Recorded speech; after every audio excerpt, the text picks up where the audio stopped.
And we're repeating the 1970s. And you're about to see the wonderful, wonderful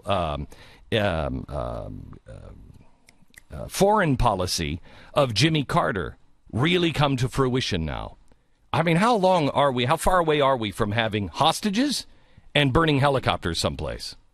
Seriously, how far away are we? I don't know, but these imbeciles could bring all that about. I mean, from the very beginning of our relationship with this administration and Russia, they got everything wrong. I mean, you know what? But let's not just go. George Bush had it wrong, too. Well, George Bush was like, I look in Pooty Poot's eyes, and Pooty Poot... He did, but he was not as naive as these people are. He looked into Pooty Poot's eyes. I mean, he said that publicly, and I'm not saying... I don't love his policy, but his policy is nowhere near what this is. I mean, you can't possibly equate these two things. Well, no, you can't. Yeah, you can't.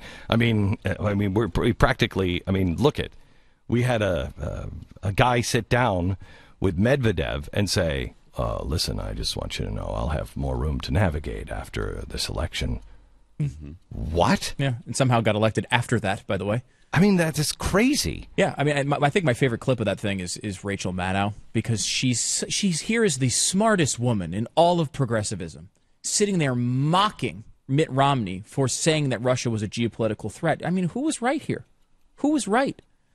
And by the way, my favorite story of the day is from Jim Garrity at National Review, who actually reports that the button itself, we know the word was wrong on the reset button, but the button itself, they stole from a hotel jacuzzi. It was an emergency stop button on a hotel jacuzzi, and they stole the button. What? And put the label on it and brought it to... You got to be kidding me. Well, I've never heard that before. She says they researched, though, to get exactly the right word. We worked really hard at the State Department to get exactly the right word, and you got it wrong. Yeah. You got it wrong after all your research? How is that possible? Yeah, because they they're still imbeciles. Got it wrong. They're imbeciles. Exactly right. This is in the same report that the senior advisor to Hillary Clinton decided they wanted to do this. They went through, looked for it, didn't realize, quote, that they had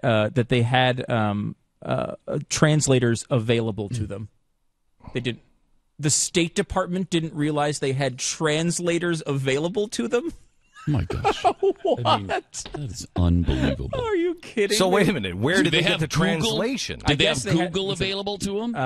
Let's see. I'm trying to get the... you can get a translation from Google. Here you go. But Raines sidestepped traditional protocol by not asking the state's team of translators to help with the project from the start. He later said he was unaware such resources were available to him. Oh, dear God. Unbelievable. Unbelievable. I mean, that... Seriously, kindergartners. Seriously. Oh, no, this is how you get to this position, this is why none of our allies trust us. This is why this is why we're a laughingstock. I mean, the people who hated us hate us just as much, if not more. They still hate us. Those who used to fear us no longer fear us, and those who used to respect us no longer respect us. And the ones that really worry about are the ones who used to fear us. Putin at least was like, I'm not really sure. I don't know. Who was it that said over the weekend that he is playing? He's playing chess and we're playing marbles. It's absolutely true. And I think it might have been Bill Kristol that said that, which will make me want to hang myself a little later. But I think he's right on that. The president is playing a kid's game. And Putin is outplaying him like crazy. On issue after issue. Syria was maybe more embarrassing than this. This is going to get really embarrassing. Yeah. This is really going to get embarrassing because John Kerry said over the weekend that all options are on the table. Could one of those options be shut up? Could that be one of the options? Because I'd like that option on the table. The administration just shut thy mouth. Sit down. That's not on the table, Glenn. That's not currently on. That's the only option not on the table. Here he is on ABC yesterday. This morning, we've got these reports now. Russian forces surrounding Ukrainian military bases in the Crimea. The Ukraine's prime minister says we are on the brink of disaster. Is he right? Well, we hope not. We hope it's not going to be hang on just a second. I just wanted you to know. He hopes because the president didn't make it to his security briefing on Saturday. Did you see that one? Mm-hmm. How is that possible? What else did you have on your big list of stuff to do that when we are at this position in the world, what is it, Mr. President? I've been asking all weekend. I've been asking TheBlaze, go find the answer, please. Go find the answer. Go find the answer.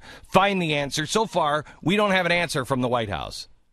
What's the answer? He and Biden had to go cut an exercise video for Let's Move. Seriously, the guy has missed 50% of his security briefings. Where was he on Saturday? How could you possibly pick up the phone and have a 90-minute phone conference with Putin when you have